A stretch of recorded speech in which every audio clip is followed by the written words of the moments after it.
და იქნება ტრადიცია. 14 იანვარი ქართული თეატრის დღეა, დღევანდელი დღე მიულოცე მესხეთის თეატრის მსახიობებს, შემოქმედებით ჯგუფს, ახალციხის თოჯინების თეატრის მსახიობებს, ადამიანებს, რომლებიც წლებია ემსახურებიან ჩვენს მესხეთს, სამცხე ჯავახეთს. მე მინდა ყველა თეატრალს წარმატება უსურვო და წინსვლა. ქართული პროფესიული თეატრის დღესთან დაკავშირებით ბათუმის დრამატულმა თეატრმა რიგით 157 სეზონი გახსნა. სცენაზე მაყურებელმა დავით კლდიაშვილის ნაწარმოების მიხედვით დადგმული დარისპანის გასაჭირი იხილა.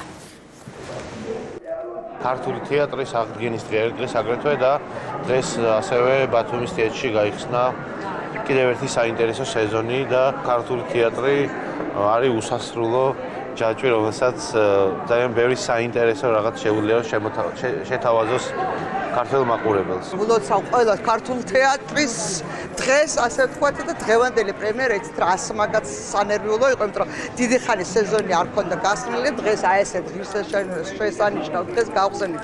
სეზონი დიაშვილი იმითია ძალიან დიდი და ყოველთვის ვამბობ, რომ ის იძლევა საშუალებას საუკუნეების მანძილზე ატრიალო ისე როგორც ჩვენ გინდა. მაყურებელმა მიიღო იმდენად კარგად, ისე სწორად, ისე გადასარევად, რომ ის რეაქციები ზუსტად იქ იყო, სადაც უნდა ყოფილიყო.